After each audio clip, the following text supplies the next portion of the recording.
You know, and we all have our 15 minutes of fame, and I'd like to take a couple of my 15 minutes to talk about the rights and the wrongs in the world of professional wrestling. And it is for the WWE Championship. This match is for the ECW World Heavyweight Championship. The World Heavyweight Championship. The match and new NWA Heavyweight Champion. We appreciate you guys coming out and taking your time to support women's wrestling in America. This match is for the AWA World Heavyweight Wrestling Championship. It is bonus time today on the podcast, and I have got a young lady who's part of a colorful sport with crazy characters and outrageous names. Based on that description alone, it'd be easy to assume that we're talking about pro wrestling, but actually I'm not. We're talking roller derby. Mandy Savage is with me, and she's joining me on the podcast in this particular bonus round. We're going to be talking about her as a roller derby star, a wrestling fan, and an artist, and a few other things, a few other nerdy things in between that. So, welcome to the bonus round, Mandy Savage. Thank you. I'm happy to be here. Now, do you also happen to carry a nickname within the nickname? Because anybody that's listening to this right now already knows where Mandy Savage came from. So, is it like the macho girl? Yeah, I've been announced when I've been a point scorer as the macho woman as I'm going. But usually people just call me Savage because it's a lot easier to scream. Yeah, that probably is a lot easier. And, as I'm thinking about it, like, isn't that kind of, I want to say counterproductive, macho and woman, macho, I was like, I don't know if that kind of fit. But then you're Savage, so, maybe it all works out. I don't know. Yeah. Now that's a pretty old school name that you're pulling out of the fire there. So for anybody that's not getting the connection here, and shame on you if you're listening to this podcast and you don't, Mandy Savage, come on, you got to see the link here. But that's relatively old school. Why did you grab somebody that was a current generation star? Well, Randy Savage was like my childhood hero, so I had to, have that little throwback and kind of honor my wrestling viewing roots. Okay, all right, I can go with that. Now, just since we brought up Randy Savage, easily one of the all-time greats, and clearly a hero of yours. Let's just put it out there. What match of his stands out to you as a hallmark match? Oh, that's hard. Okay, well, how about two or three? I won't narrow you down to one. Give me two or three. I'll go ahead and say one that I particularly enjoyed was when him and Miss Elizabeth got back together. The whole build up and everything leading up to that, because it's hard to put everything in one match because there's a lot of story building into it, so a whole bunch of things that kind of culminate. But I would say that would probably be the first thing that comes to mind. Okay, WrestleMania 7, Savage versus the Warrior, and the subsequent loss, but you didn't remember the loss because what you left out there remembering is that he got back with his lady. So yeah, that was. Yeah, I was a kid, so back then that didn't matter. He got the girl, so. It mattered to me. I was so disappointed that he lost. Yeah, looking back now, it's like that's a bummer. But back then, I was just so excited. I know, and I know I'm getting off track, but all I remember going into that match was, I knew he was the bad guy. Yes, you kind of wanted Warrior to win, but as the match went on, I'm like, man, if Randy loses, I won't see him anymore. Of course, that never happened, but I didn't know that at the time. Yeah. So it forced you to make a choice, which is terrible. Yeah, me and my mom were on opposite ends because my mom loved Warrior. Oh, man. y'all were house divided then, weren't you? Oh yeah. That is terrible. You know, based on your Instagram, you seemingly have busted yourself up pretty good in roller derby. Yeah, it's definitely a full contact sport, and with the added bonus of being full contact going at high speed on wheels. So opportunities for some unique injuries. I would imagine so. The question that I would normally ask the young ladies that come on here that get involved in wrestling is, why on earth would you begin doing that? And I think the same question applies here. Why on earth did you begin doing this? It's fun. It's something different. It's kind of like empowering because I can go out there and I can, kick butt and take names, and we can get in fights, and at the end of the night hug it out and go get a beer together. It's just a great community, and I was brought into it by friends. So Okay. So, I mean, was this something that you always assumed to do, or did these friends just kind of one day bring you into the world of roller derby? It was like, hey, I think I want to give that a try. And, how did you move from civilian to roller derby aficionado? It's something that always been in the back of my head for a long time. I remember when they used to put it on like TV, like the roller jams and stuff like that. My mom and my grandma and all that, they used to watch it, and they had old tapes. And so I always thought, I was like, oh, that's so cool. Those ladies are so awesome. And so it always been in the back of my mind, but I didn't think that was something I could do. And then I found out that there are leagues that are local to me, and that you don't have to be a skating superstar to start. You just have to have, the drive to make those accomplishments. And so once I found out I had that opportunity to try it and do it, even if I failed, at least I would have tried. And lucky for me, I didn't fail.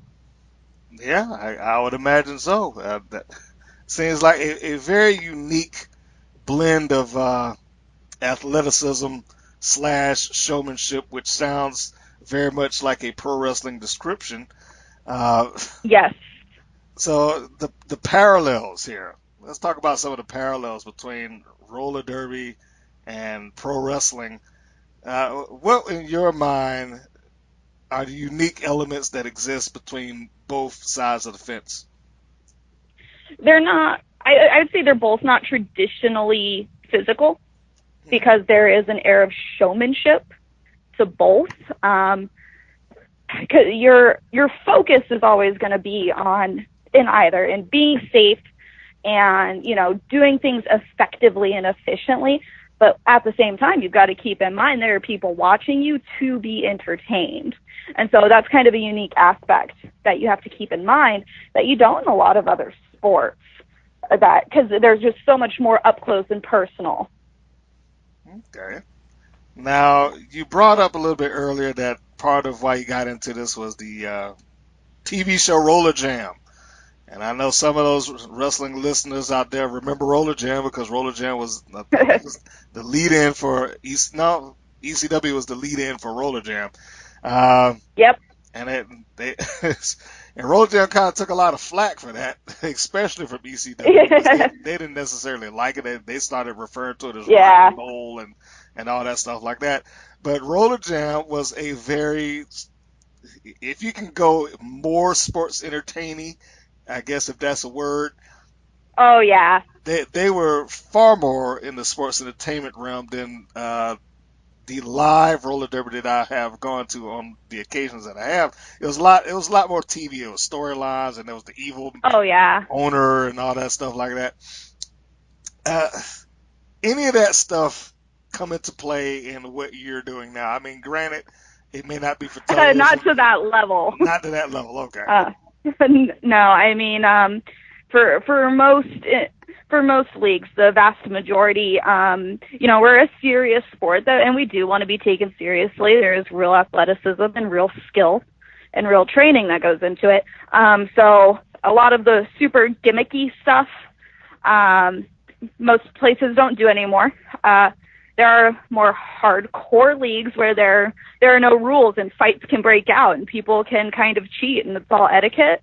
And those are very entertainment based, but for the most part, it is a real sport. And so, the players want to be seen as such, as opposed to, oh, we're just going out and doing handstands into people and stuff like that. So it has shifted. My league does still do fights. They are allowed within reason. The basic rule is don't be a jerk to the other girl because you still got to skate together. Okay. Now, here's what we have to get into. Because, some of us are, particularly those that listen to this, they may be listening to hear you, but they may not understand or know how roller derby works necessarily. So, for the layman, let's break down how roller derby works as a sport. Okay. So, basics of roller derby. You have 5 girls on your team skating. There are 2 teams. You want to score more points than the other team. It's real simple. Achieving that is where we get complicated. You have your person who can score points. They're designated. They're like your quarterback. And then you have the blockers who are going to try and stop them if they're on the other team, and you're going to try to help your score person. And then you have what you can call like the quarterback's backup. They can take over if their person is struggling to help save the team.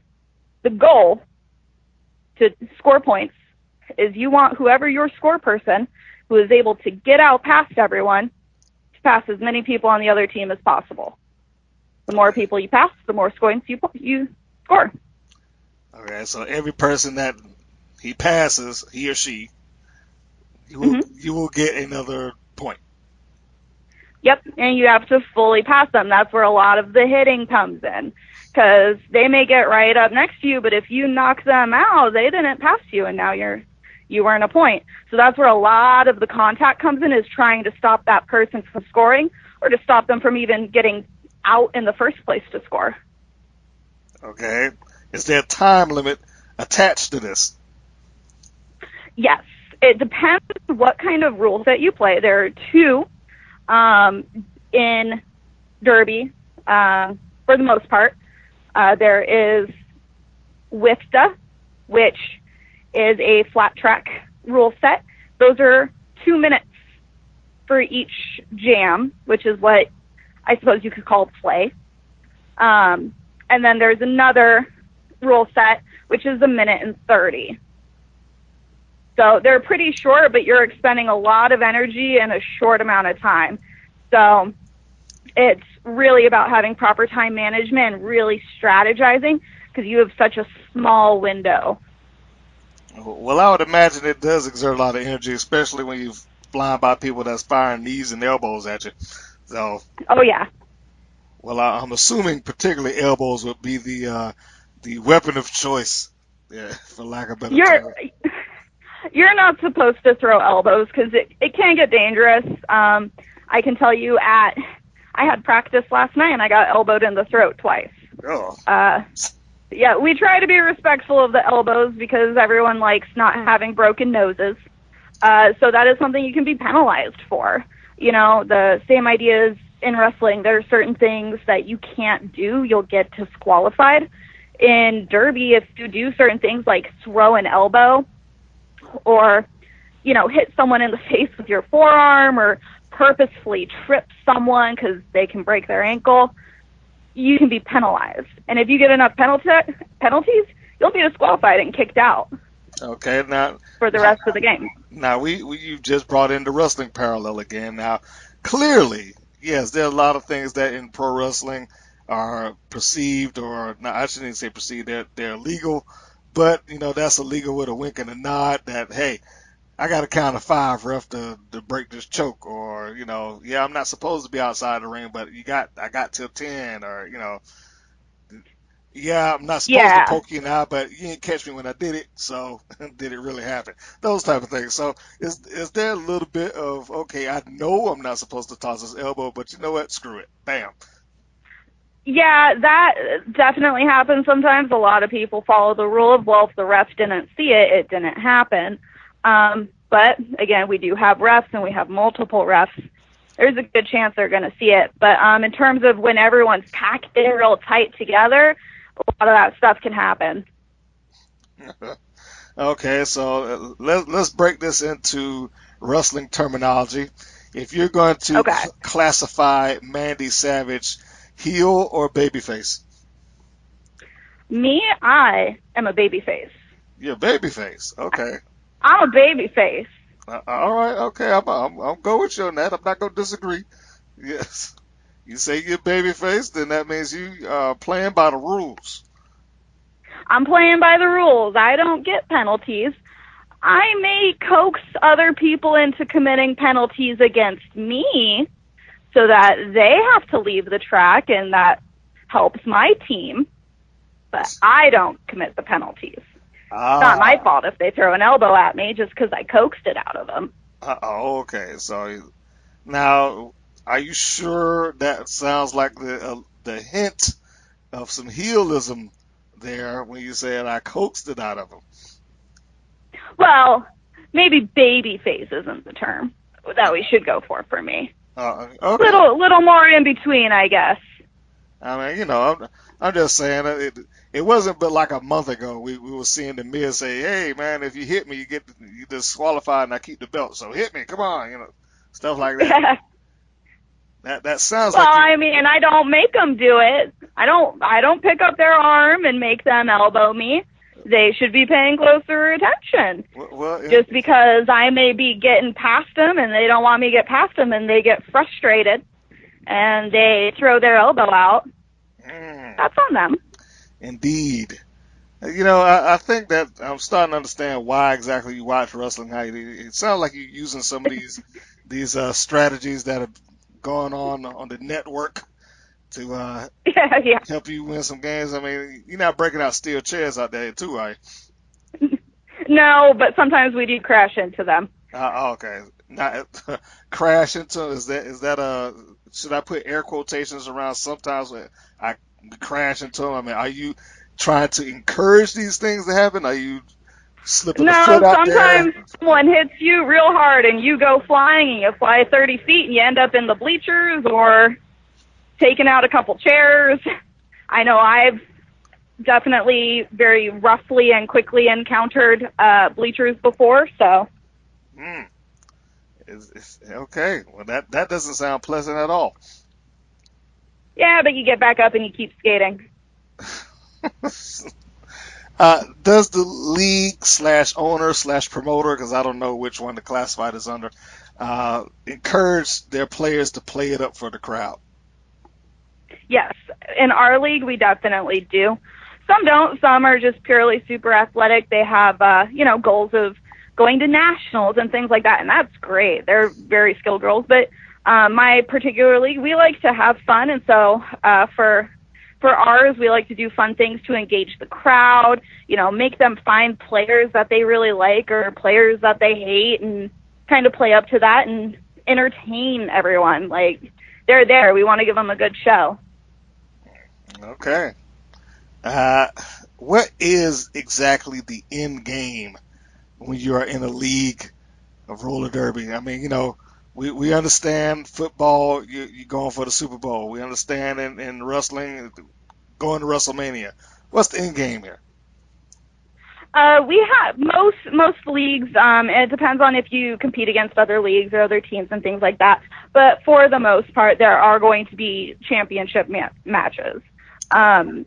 For instance, there's nationals for WIFTA and USTARS, the two different rule sets, as well as bank tracks. There's all kinds of tournaments, championships. There are national teams. There's Team USA can fight Team Canada.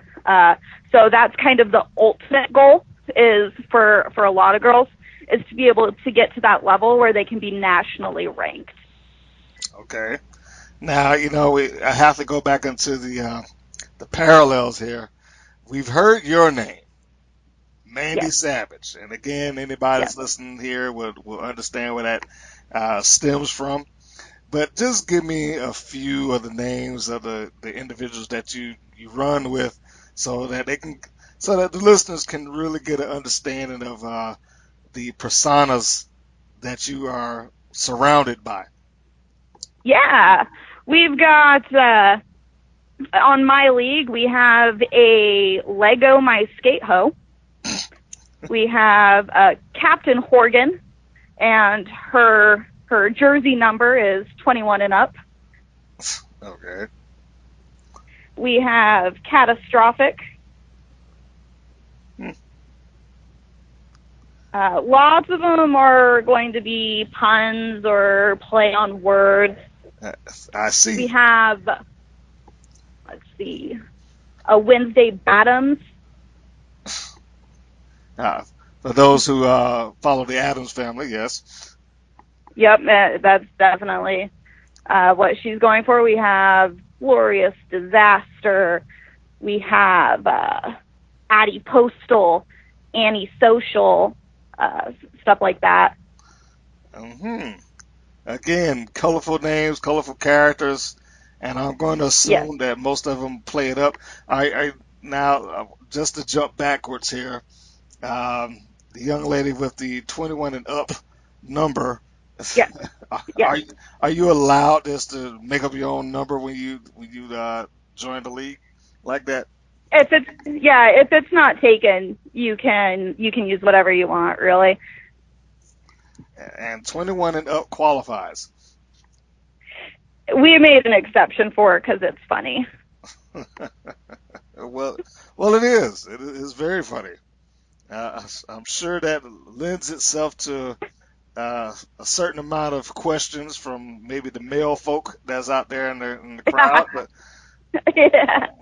but I'm sure that hopefully they're respectful when they ask. Oh yeah, we tend to not really have any issues. I don't hear of it too often in other leagues either. I think part of it's because people see that we're ready to throw down when we're going at high speed. So imagine how hard we'll hit when we're stable. Yeah, I'll see.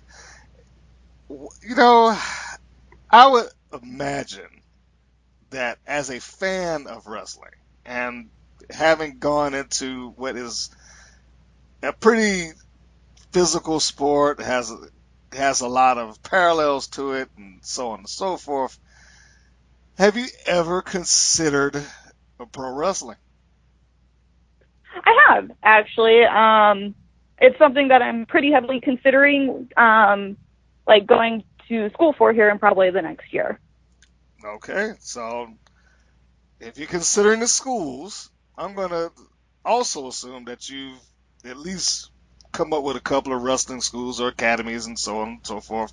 Any one in particular standing out for your area that you're, saying, hey, I think I might go to this one? Well, I'm currently located in Arizona, so my options in state are pretty limited. I have looked into places in California and in Las Vegas. Both have some pretty good schools. So it's just weighing my options, figuring out what's feasible, and kind of going from there. But definitely a lot of options that are not too terribly far away.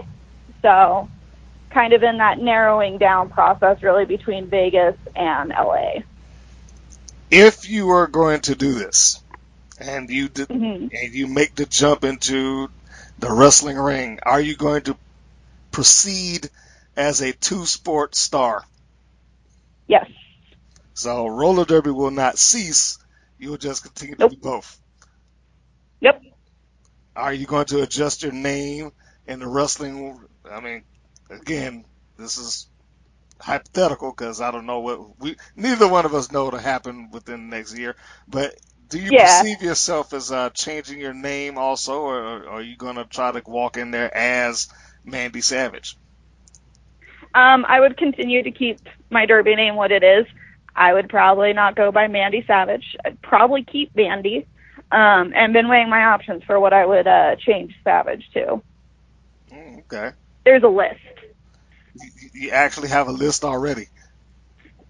Yeah, just a couple ideas, throwing it all out there, and we'll narrow it down as we go.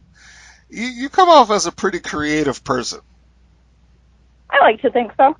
And you're an artist, correct? That's correct. And you've done conventions. And, well, first off, let's address your style of art, because, art covers in many different shapes and forms. Your art is, well, your specialty within that is what? Probably like portrait realism. I really like very exaggerated painterly styles, which, like, I post on my Instagram and things like that, so you can kind of get an idea of it. But those are the kinds of things I like heavy brush strokes and stuff like that, bold colors. That's kind of where I lean towards. Okay, and considering that you've gone to conventions, I would only guess that these things are for sale. They are. So for those that are looking for your art and would like to purchase it, because, again, you seem to have done some portraits and some artwork of some people's favorite wrestlers, perhaps yours as well. Yes. Some of them, yeah. So for those that are looking just to see your gallery, if they want to see that, if they're not following you on Instagram, because clearly they could do it there, and they can follow you at Ambulance. I guess I'm saying Ambulance. So if not there, where else? Is there any other locations that they can find you? Yes, I'm actually also on Facebook. I have an art page that is called Studio Skiff. Skiff is like a boat. So it's spelled Sierra, Kilo, India, Foxtrot, Foxtrot. Oh, hey, all right. Look, and she gave it to you alphanumerically so you can understand what she's saying. Yeah. See, that's somebody that you've had to spell this a couple of times for people, haven't you? I have, yes. I can see. Like, if you're doing it like that, you've already had to go through this song and dance before. That's clear. Yeah, a couple times, 2 or 3. Okay, 2 or 3. All right, well, that's fine. That's fine. If there's any big difference between Mandy Savage and your real life persona, what would it be? It's just turned up to 11. Yeah, that's the tried and true wrestling term there.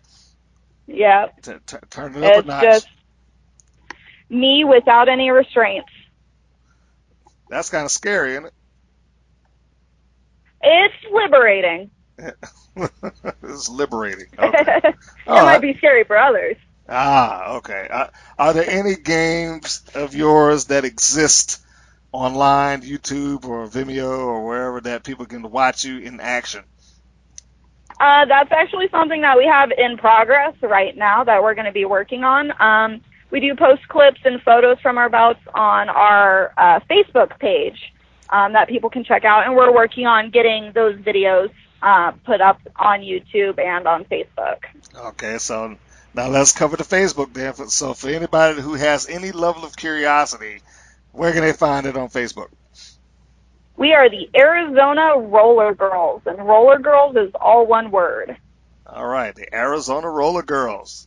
So if you want to see Miss Savage and all of her colleagues, I guess at least in still shot form and perhaps a few clips, then you can go visit them there, which is great. Yes. How often do you do these conventions? Clearly multi-talented. So how often do you jump on and do the artist thing? My last convention was in Phoenix Comic-Con, which it was Memorial Day weekend. So it's been about a month and a half. I'm currently looking into going to Tucson for that convention. That won't be until November. I like to give myself time to create new artwork, so that way every time I go, I always have something new. Fair enough. That sounds good. Yeah.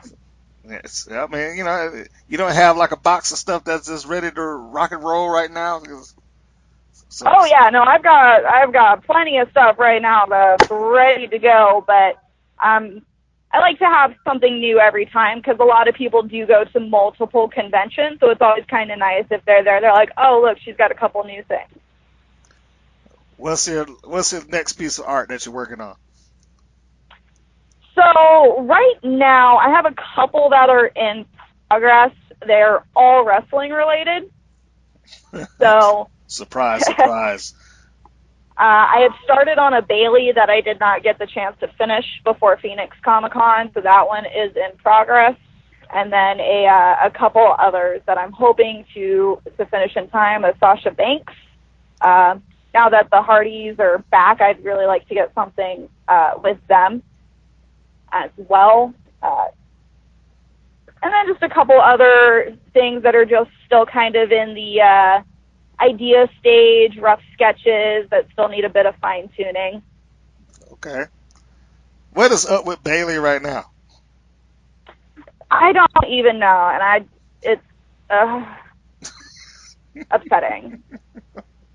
Upsetting is the Okay. word. Is it upsetting because of where she's come from in NXT and how big she was there, or I mean, what is upsetting about it? It's like they took all the wind out of her sail. It's depressing. It's like you wanna watch them succeed, and then they trip and scrape their face up. Like you're like, oh no. That's kind of how it feels. It's like watching a child fall and they can't get back up. And you're like, no, I wanted you to do good. Come on, you can do it. Get back up.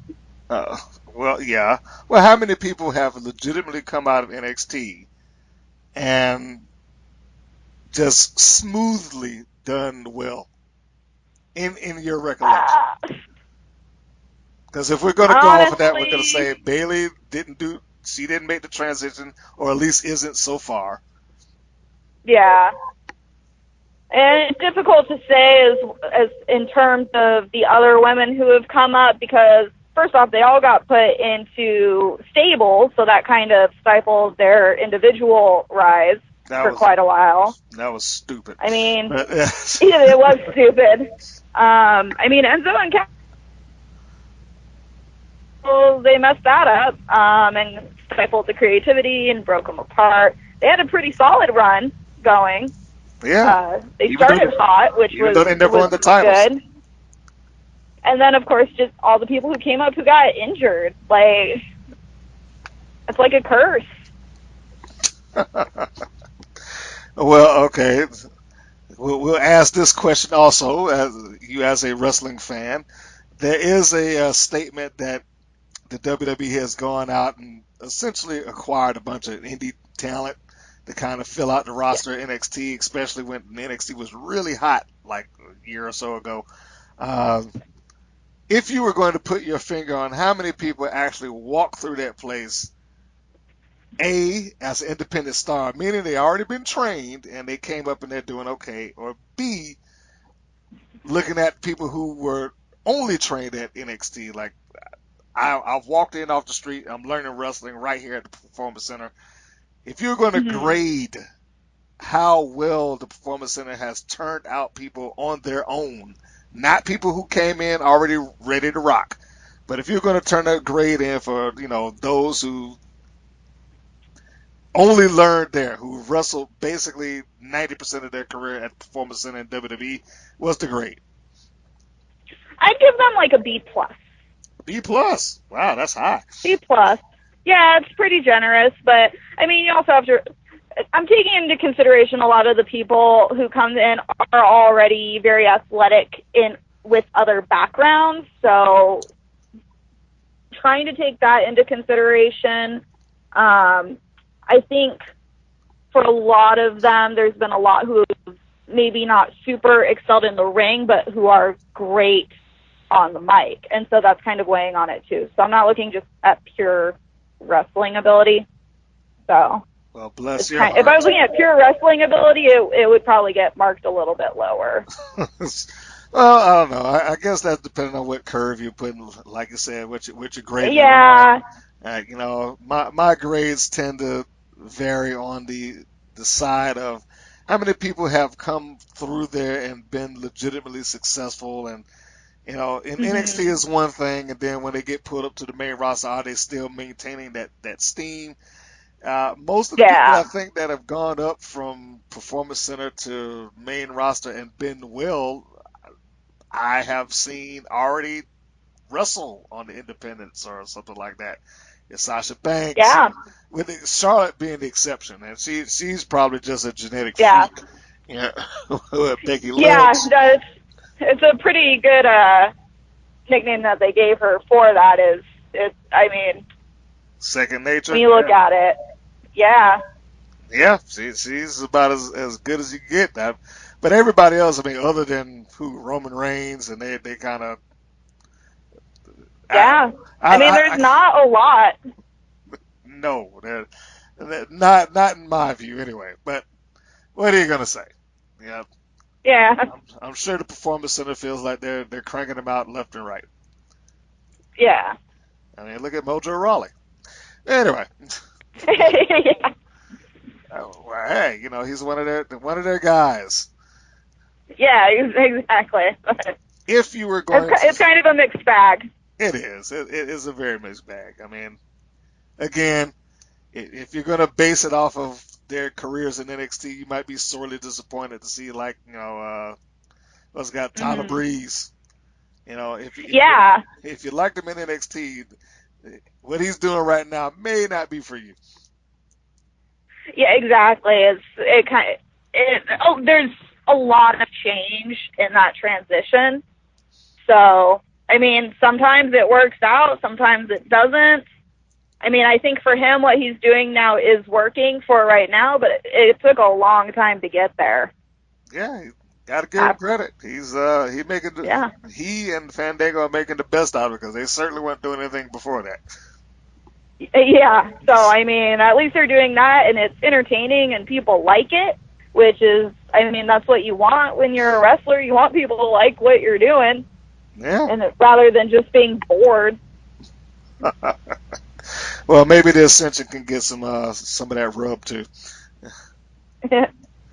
If you do continue with your plan of possibly stepping into the ring, and if you do that, then congratulations in advance. What would be your personal end goal?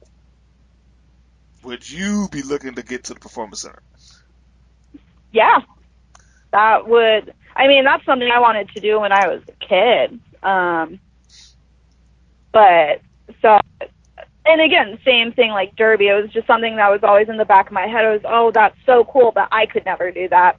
But I'm kind of at a point in my life where, you know what, you can't just say you can't do it. So, with the effort and the dedication and things like that, there's not saying it's impossible. So that would be an end goal. Like, perfect scenario would be ending up there. Okay. But you are more than willing to take the ride on the independents, I'm assuming. Oh, yeah. Okay. Now, have you followed independent wrestling as well? I do. Oh, bravo. Then I'm sure you should be familiar with some of the ladies that's out there on the indie circuit. So who knows? Perhaps you'll cross paths with them in the future. That would be fantastic. I would love that. There's a lot of ladies I've seen on the indie scene who I would be honored to step in the ring with if I ever got to that point. And a fair chunk of which I've had the privilege to interview and commentate on matches. A quick plug for me on the Women's Pro Wrestling Network on YouTube. So if you haven't checked that out, for those of you that are listening, please feel free and hit that like/subscribe button. Hit the little bell so you get the notifications, and every other place that you're getting this podcast, you want to do that as well. We go up on iTunes, Google Play, TuneIn Radio, and Podbean. So subscribe to all those. Your support is wonderful. Anyway, the cheap plug there. Had to get that in there. Of course. Injuries, because injuries are no stranger on either end of the fence, roller derby and or pro wrestling. Tell me some of these things that you have done to yourself, just brutalizing yourself on the roller derby track. Let's see. In the past year, I have cracked my patella. I fractured my left pinky in 2 places. I got a concussion. I bruised my ribs. And then beyond that, lots of cuts, scratches, scrapings, bruises. But those are kind of the big ones. You know, I think you're ready. I don't even think that you thinking about wrestling should even be a consideration at this point. You've already broken your body in. You know, now granted, I'm sure wrestling is a different kind of animal, but I mean, pain is clearly not something that's going to deter you. So yeah, I think you're pretty much ready to do the thing. I think so. I think on that side, I'm ready to go. Yes. So what is it that you feel? I mean, you got a certain level of showmanship that's already underneath you, and you already have a persona, you know, that coincides with that.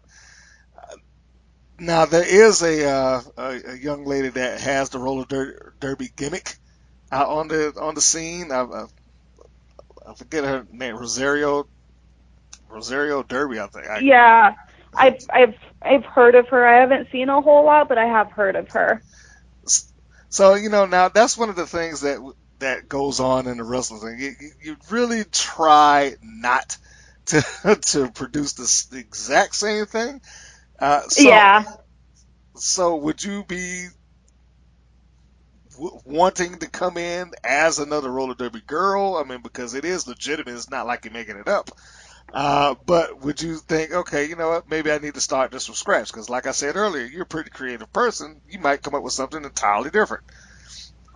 Yeah, I mean, I've been thinking about it. I mean, doing it as roller derby has definitely crossed my mind because it would be such an easy thing to do since I actually do derby. But then I also, think, do I want to box myself into such a confining gimmick? Do I want to give myself more options? So it's definitely something that I've been thinking about. I mean, I would probably do something a little bit more broad, just so I don't limit myself. Okay. And it's not like the background of you being a derby star wouldn't come up anyway. I'm sure if you go into wrestling and you do another one of these with somebody else, a podcast or interview, so on and so forth, it's going to come up. So hey, more than likely. So and that's, those are the things that you have to have out there because hey, it's just like Goldberg.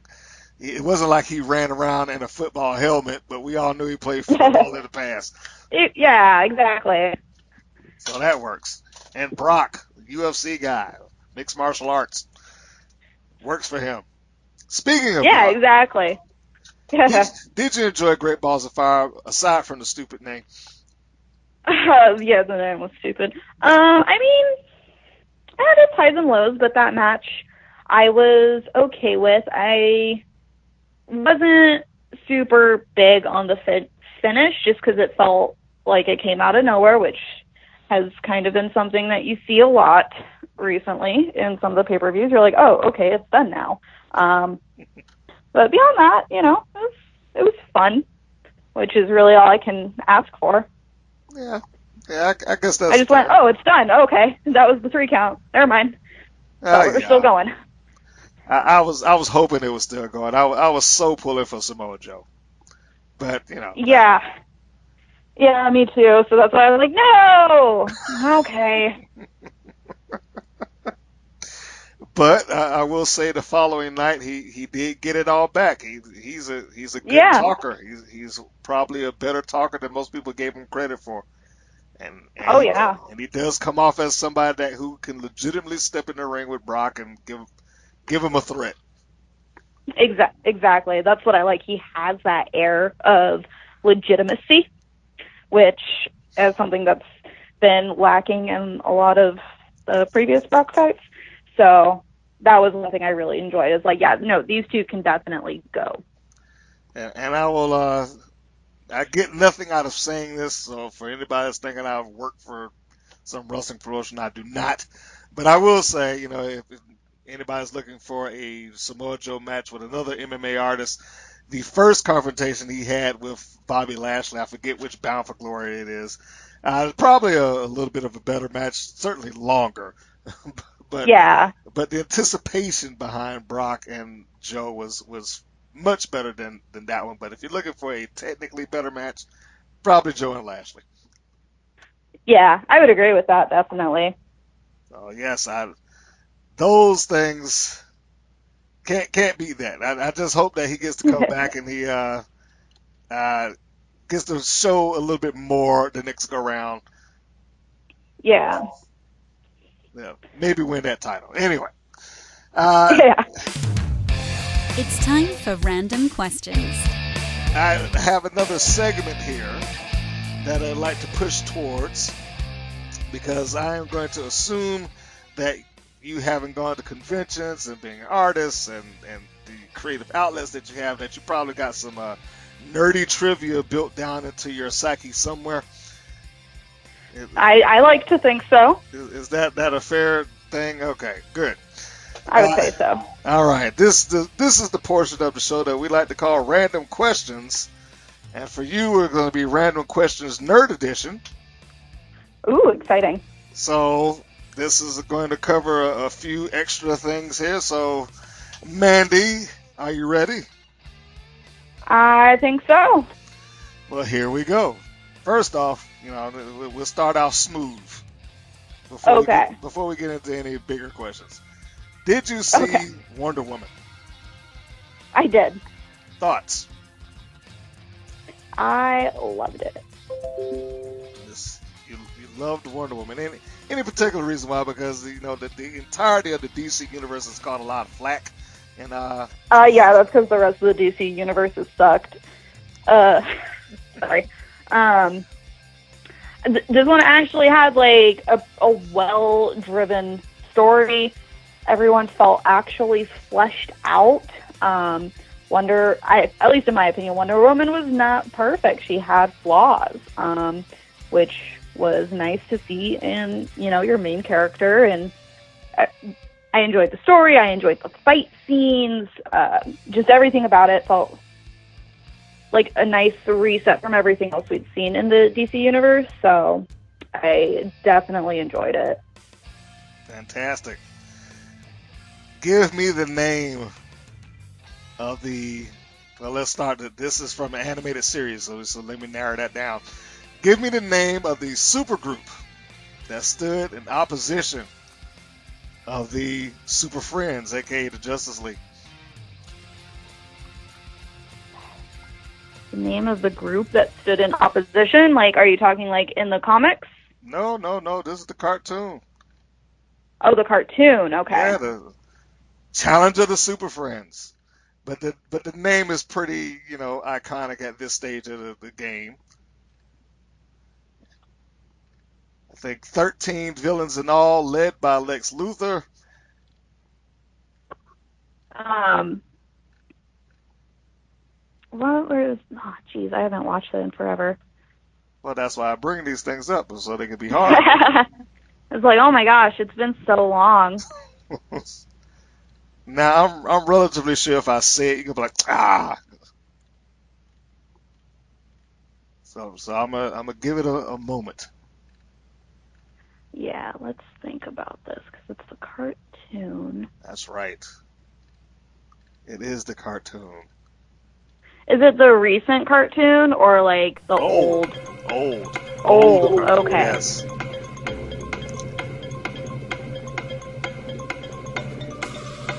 I think I may have had you stumped. I think you might.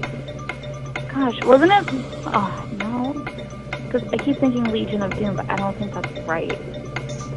What? You gonna go against your instincts? I gotta pull No, let's go with it. Let's roll with it. Legion of Doom. That's absolutely correct. All right. Whew. I was down myself. I'm like, is that it? No, that can't be it. See, yeah, look, you went against your better instincts. It is the Legion of Doom. That is the name of the supergroup of 13 villains led by Lex Luthor on the animated series Challenge of the Super Friends. You got me sweating. I see that. Now, I could give you a bonus question here, but I'm not. But that's within the same era, and I'm not sure if you are prepared for it. But you know what? Let's go for it anyway. Within that same Hanna-Barbera Super Friends timeline, the Hanna-Barbera producers decided that, hey, we don't have enough diversity within this show, and they created about 4 characters which were not in the comic books at all. Okay. Just to add into the Super Friends lineup. These Gotcha. were the only characters of ethnicity that were added onto the show. Who were those characters? Let's see. 4.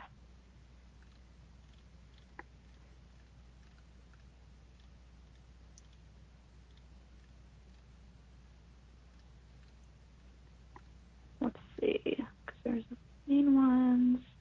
Yes, There was, okay. I know there was Eldorado. Yes, it's one. Apache Chief. Yes, another.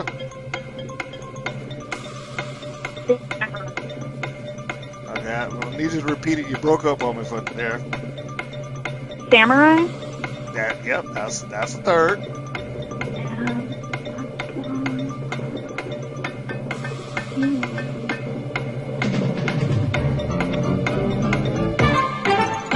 Black Vulcan?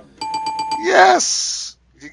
Yeah! You got them all. Oh, man, I had to... Uh, That hurt my brain a little bit. Are these bonus rounds questions making you sweat? They are. Well, that's good. This is what I put the wrestlers through, by the way. Okay, I was like, man, my nerd cred is on the line here. Well, yeah. Okay. I usually build these random questions around whomever it is I happen to be interviewing, and I saw you have a lot of artsy/nerd type things going on there, so we wanted to put that to test.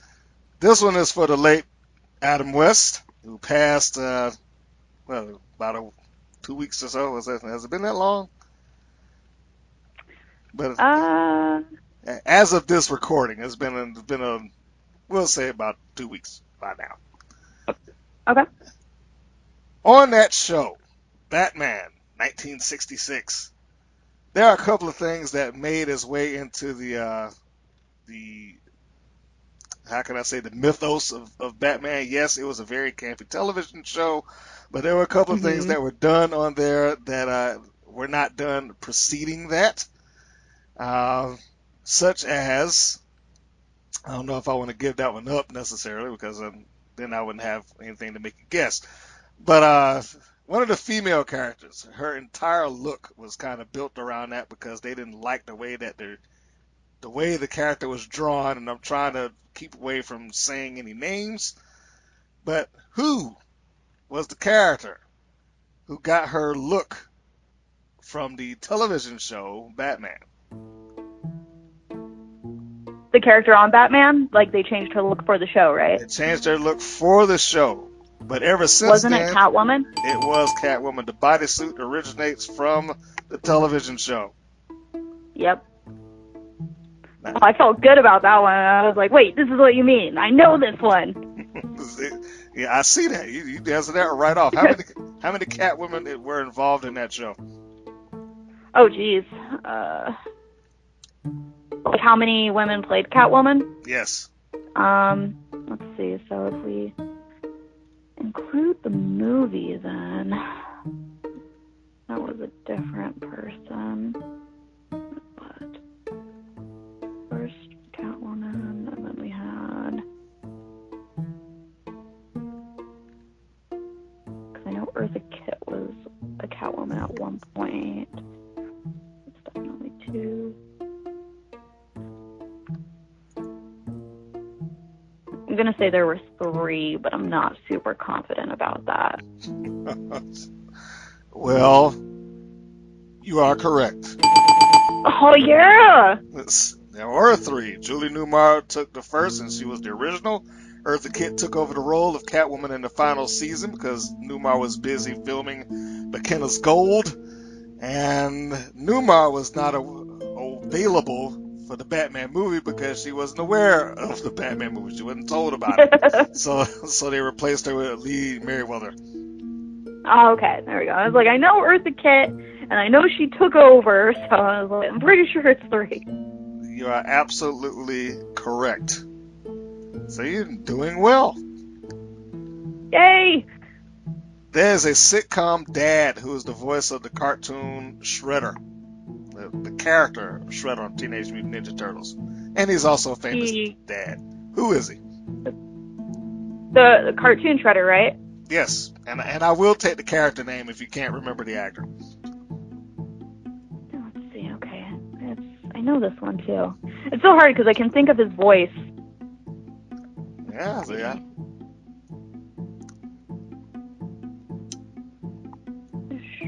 I can hear his voice in my head. This is where I find my Jeopardy music to No!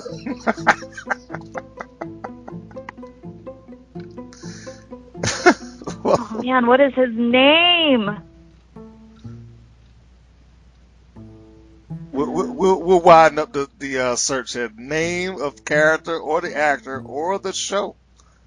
Let's Or the show. Or the show. Let's round it out.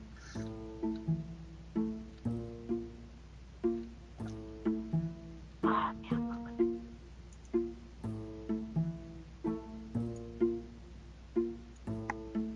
I don't think it's not the same guy as from the movie, because they had a different guy for that, and that's the one I keep thinking of. It's from the live action movie. No, not the live action movie. That's the guy I keep thinking of, because he was also on another cartoon, and that's why I keep thinking of it. So, cartoon Shredder was... I cannot think of his name, so I'm going to have to figure out what his show was on.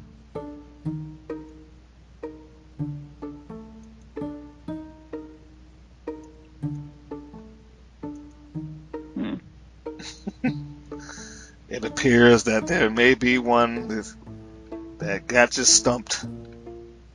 I think so. Isn't he...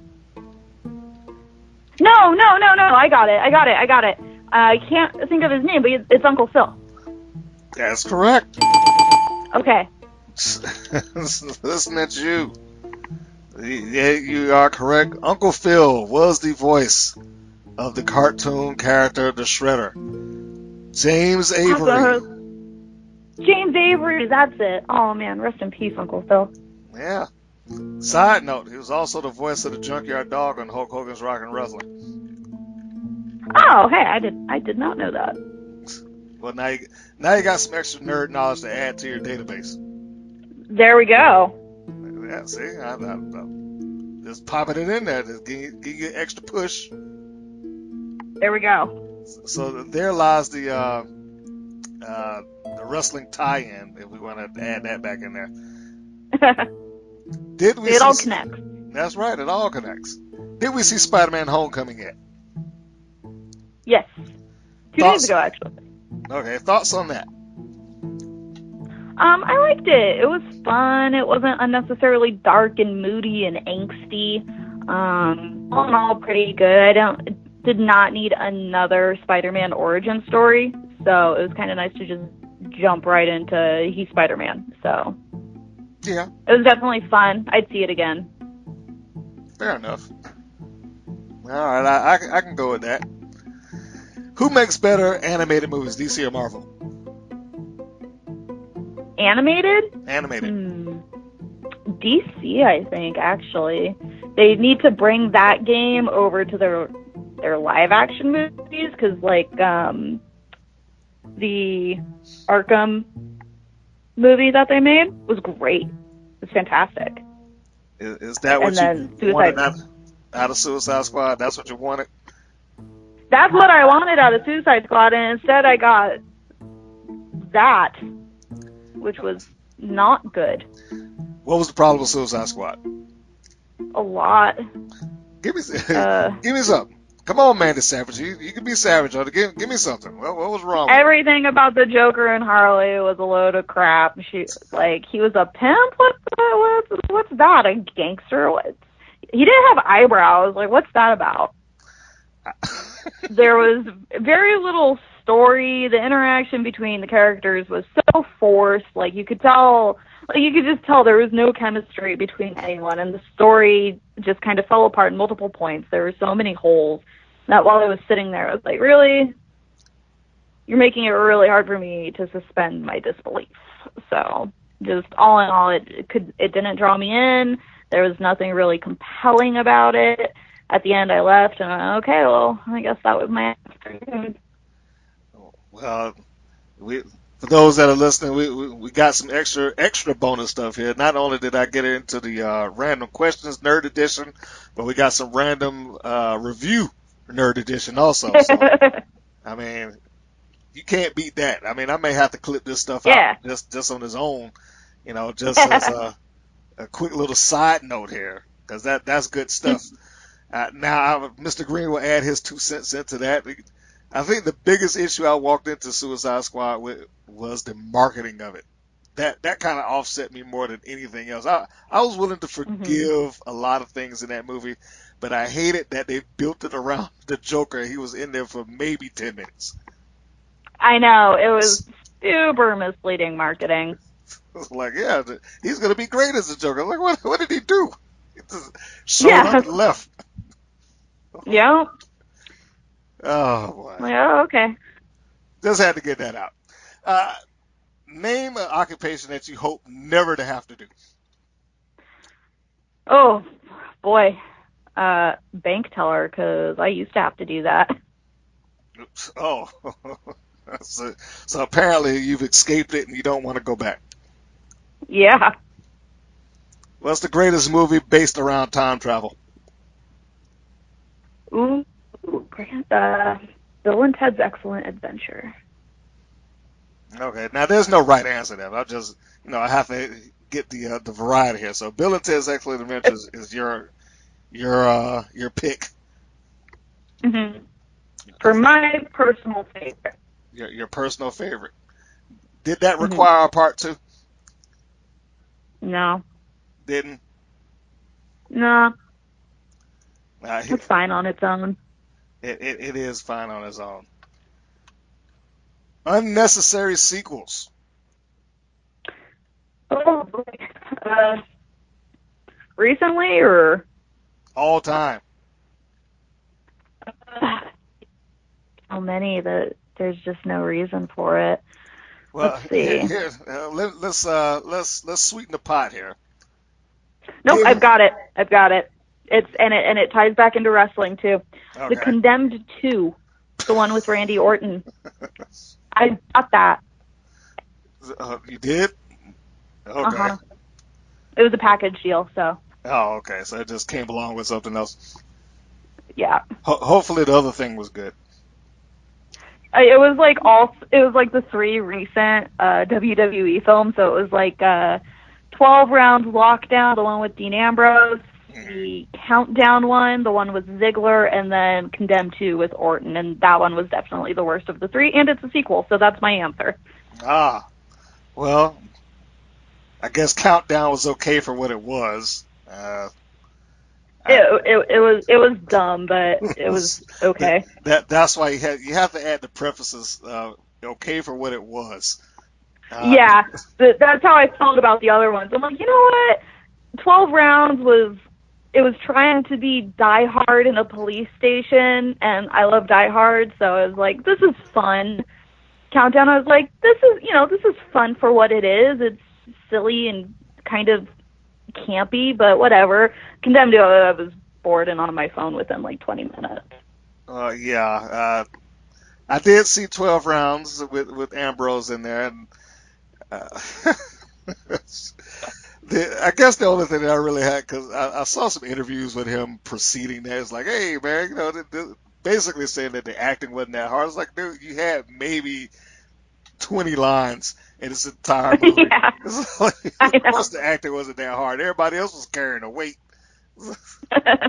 Oh boy. Yeah, I thought that was funny too. I was like, you don't have to talk a whole lot.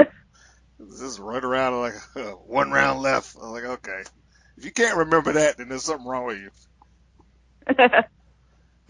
Okay. Sorry. Extended question off of that. what I was going to say to smooth it out. Good answer, by the way. But, Okay.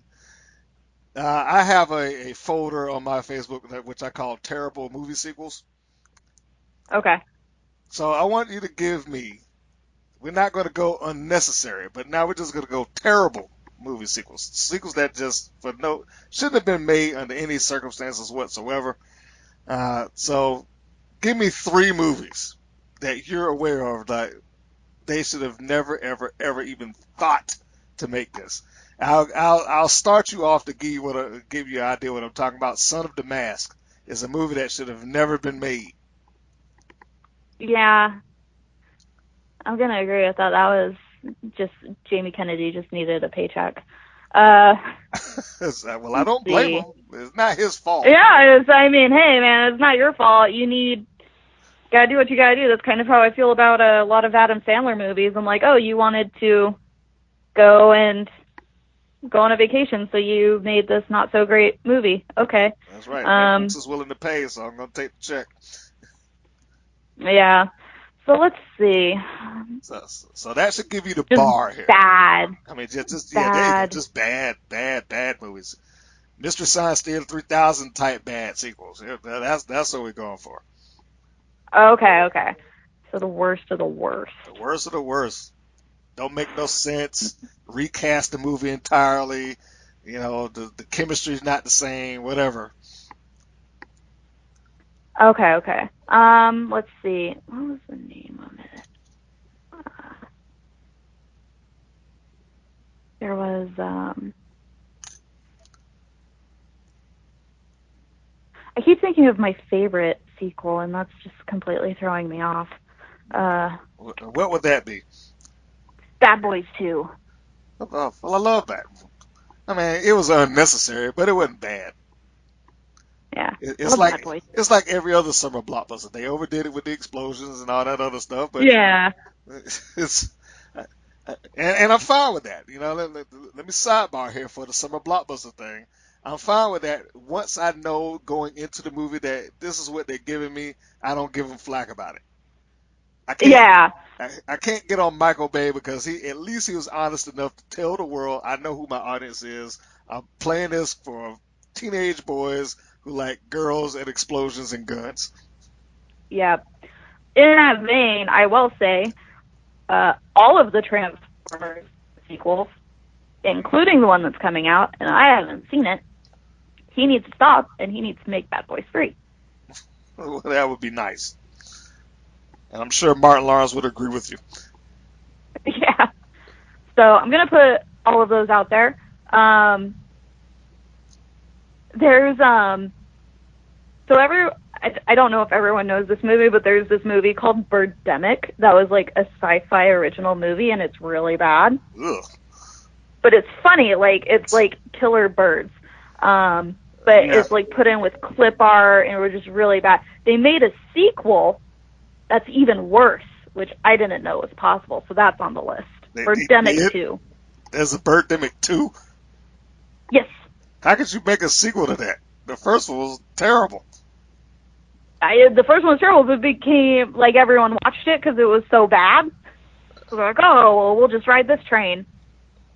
Oh, okay. Yeah, wow. Yeah, even the trailer of Birdemic is ridiculously horrible. Just,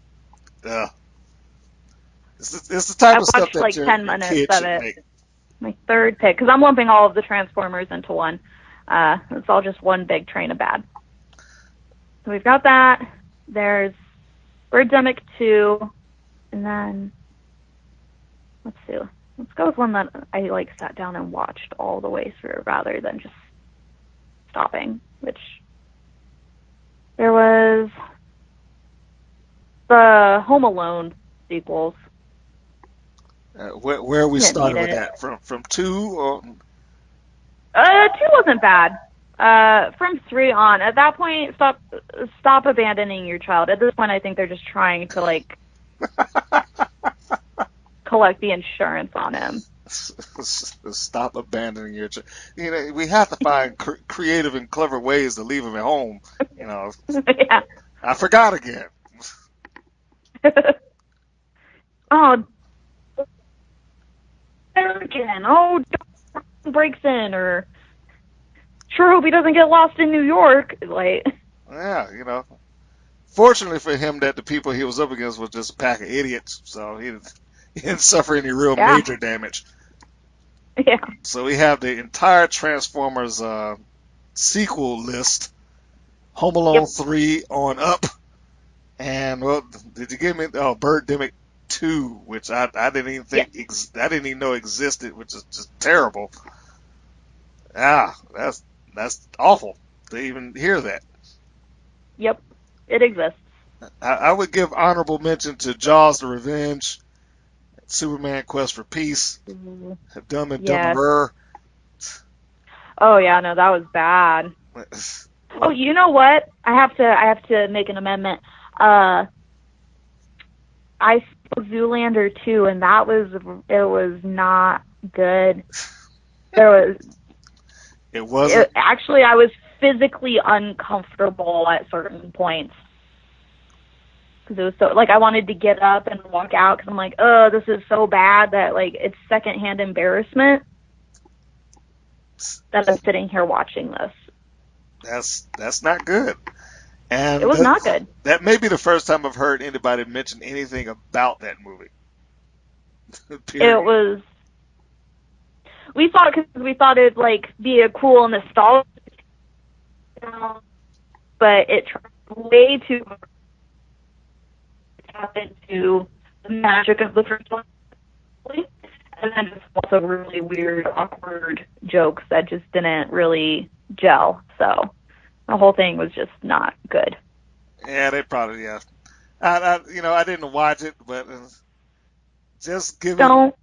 And I don't plan on it. No, no, I don't plan on it. I'm just saying that the fact that they attempted to do a Zoolander 2 is probably enough.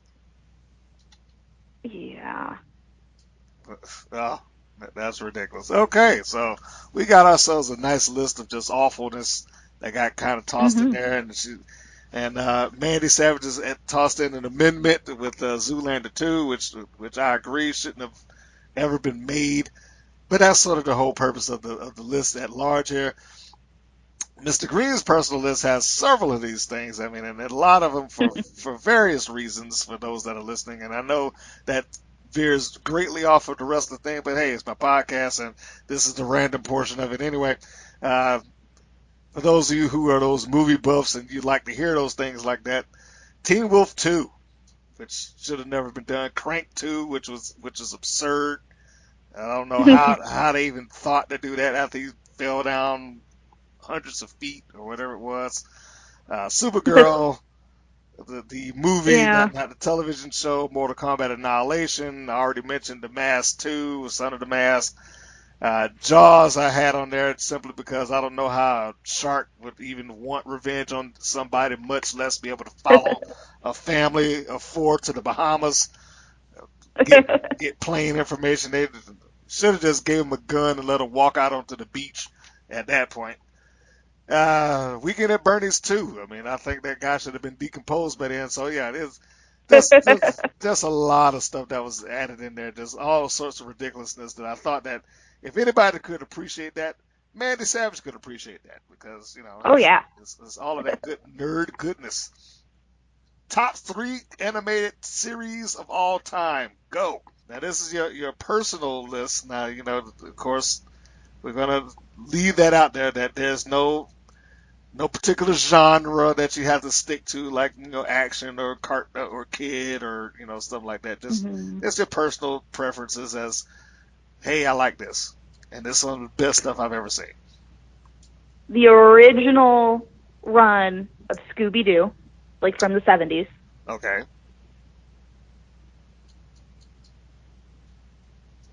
Bob's Burgers. All right. And then it's always so hard to pick a last one. It's like trying to pick like a favorite child, and you're like, no, I love all of you, but I kind of love you a little bit more. Well, I don't think the cartoons. I don't think they're going to be insulted if you don't pick them. Okay, cool. Then, I mean, that makes it okay. That's right.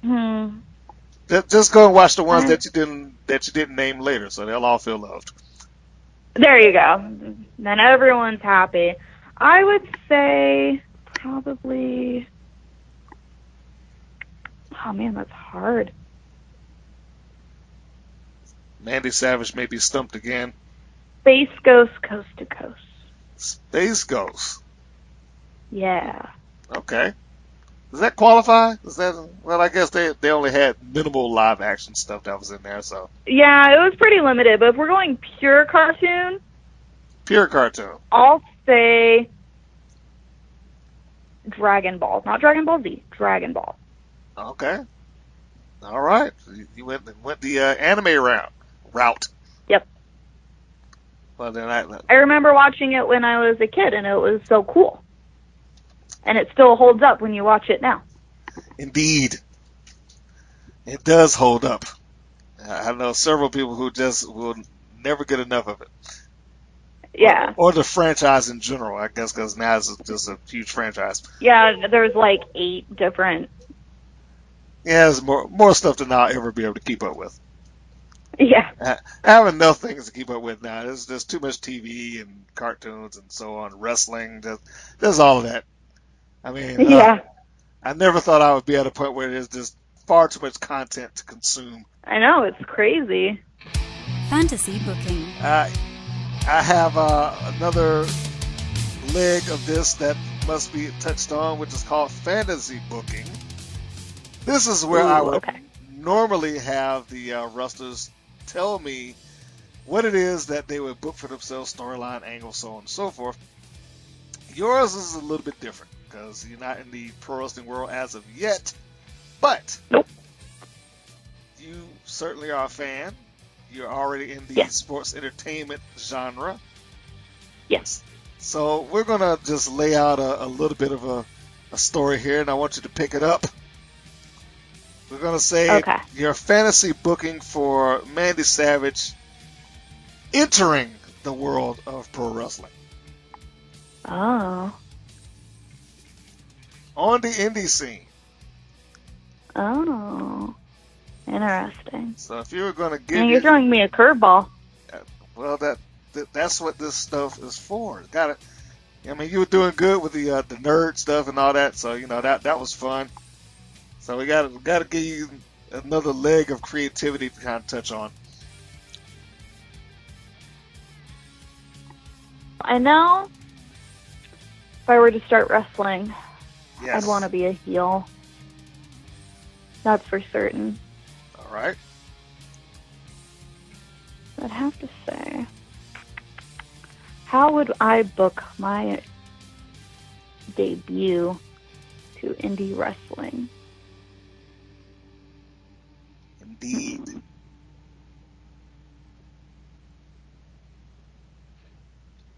I think I'd want to go in terms of who I would want my match to be against. Probably someone like Heather Monroe or Hudson Envy. Okay. AKA Spike for those of you that are watching her on WoW. Yes. Let's see. I'm just used to Hudson Envy because that's what she goes under in the local scene here in Arizona. Oh no, that's how I was introduced to her as Hudson. Yeah. I also have an interview with her that's on the books for those that are interested. You can feel free to jump on that. That was before WoW came back on the air, actually. But yeah, I mean, I was introduced to her as that. I know that there's some people that listen that don't necessarily go back and forth between WoW and the Independents, or some people don't even know it's on the air at all. Well, I shouldn't say on the air, but available to view. Let's put it that way. Having seen Hudson live a number of times now, I would really love to get in the ring with her, and that would be a really cool debut. I would think, because that could be, I'd want a real physical match. I'm not a flippy person. I am, despite the fact that I am small, I'm 5'2", I'm little. So you're under I revival have rules. No flips, just fists.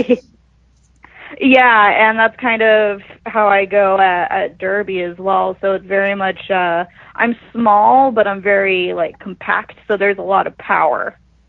Because that's specifically what I train for, and so that's kind of what I would be looking to do. So something that's real hard-hitting, strikes, stuff like that is kind of what I would want in a match. So you want to go out there and just knuckle up. Mm-hmm. Okay. Any particular lead in for story? If the booker's writing this thing down, or you're writing it for the booker, what do you tell him? I feel like I would come in and I'd be kind of a cocky ass, and probably I'd probably get my ass handed to me. But that's kind of how I feel I would be. I'd come in, I'd kind of rain on Hudson or Heather or whoever's parade, talk a little smack, and then promptly lose because I would be the heel, and it would also be my debut, so might as well lose on the debut because I'm being a jerk. Well, that sounds good. See, I think that you go in there and you start off of telling people just how phony and fake wrestling is, and Derby is the real thing, blah blah blah. Go ahead. Yeah, it'd probably be something along those lines. Oh yeah, you jumping around doing your flips, I'm brawling, all that kind of stuff, and trash talking, and then, because it's wrestling, That's right. get my butt beat. Had to tell the fans they're stupid for coming out there and even watching this stuff. Right. So that's a great way to get heat. Insult them directly. That's right. If you're gonna do it, go all the way. Right. So there we had that. Is that the fantasy booking? Mandy Savage walks out there, and I don't know if we're going to say full roller derby gear, where she grabs the mic and starts going off on the fans for not knowing what real athletes are. Look at all this flippy stuff going on in the ring. Yeah. While you that'd be good. in your world have been brawling and knocking out teeth and handing out concussions and knocking heads off and so on and so forth. There's no chick in that locker room that can handle you. And then the music hits, Hudson Envy walks out to give you a piece of her mind or something thereof. Or a piece of her fist. There you go. That sounds good. Toss a piece of her fist at you. And thus the debut. Yeah, that sounds good. So I think we've booked it. Is that all right? Booking? That's what I'm going with. That's the one we're going with. Okay, so there we go. Mandy Savage, her fantasy booking is complete. Hudson Envy is the opponent, and trash talking. The difference, or at least the virtues of roller derby over wrestling, would be the motivation. Yes. Sounds good to me. Sounds good to me too. So I think we have covered quite a bit of stuff going over this, I think so. This particular podcast. You got a lot of ground here. Yeah. You should be proud of yourself. I feel pretty good. And I think with the exception of a few stumps within the random question nerd edition, you did very well. Yay. That's right. Perhaps, maybe sometime in the future, once the wrestling leg of your career is kicked off, we can revisit that and see if we can really test those skills. Just go all out in the nerd trivia, comic books, video games, animation, movies, so on and so forth. Sounds like a plan. All right. Well, then I will hold you to that. And for those that are listening to this podcast, I want to thank you for tuning in to hear us go and hear Mandy show her nerd brilliance. You hear her talk about her injuries, her wrestling love, why she didn't do it already, and why she's getting ready to get into it, or potentially. I hope that's a story that was broke here, because it'd be great if it was unveiled here on this particular podcast. So, yeah, actually. Awesome. There we go. First time ever exclusive on the bonus content. So I think that's all good for me too. Anybody that's looking to get in touch with you, let's put your social media out again so that they will know where to find you and your artwork, so I can make sure that I put that onto the bottom of the description so they can find your stuff. Let's repeat that. All right. So my art can be found on Facebook. It is going to be Studio Skiff. And Skiff is like a boat. It is spelled Sierra, Kilo, India, Foxtrot. So you have no excuses not to find it. And on Instagram, you can find me, my art, my derby, just about everything in between. And that is Ambulance. And that is AMBELANCE. Kind of like an ambulance, but I'm Amber, so ambulance. Indeed, I think that will cover a lot of that. For our podcast, again, Women's Pro Wrestling Network, all one word. You can find that on YouTube and Facebook. If you haven't joined on there or followed, please do. Anything else, it'll be WPN Wrestling. That includes the website, WPNWrestling.com. WPN Wrestling on Twitter and Instagram. Still filling those things out. So if you haven't followed, please do. You are more than welcome, and we'd love to have you on. So, any final thoughts there, Miss Mandy Savage, before we tune this thing out for the evening? Yes, this has been great. I'm glad that you enjoyed yourself. Any final words as far as what people should go out and see? Because you seem to have quite an opinion about several of these movies that have hit the summer blockbusters and whatnot. Go see Spider-Man. Go see Spider-Man. Don't see the Transformers movie. And go check out your local roller derby league. Hey, all right. I guarantee you there is one. Yes, there is. Pretty much everywhere you go. So I think that is great information, good stuff. Take her movie advice, and we're going to put those out on the side so you can hear her movie reviews, because that was interesting information. So with that, I think that'll cover everything. And for me, Mr. Green, and Mandy Savage, I want to say thank you and so long, everybody. Thank you. Thank you for listening to the WPN's Rights and Wrongs of Pro Wrestling. If you have questions or comments, please contact us via our Facebook or our YouTube channel at the Women's Pro Wrestling Network. If you're new to the WPN, feel free to subscribe to our channel and like our page. We appreciate your support. Thank you again for listening.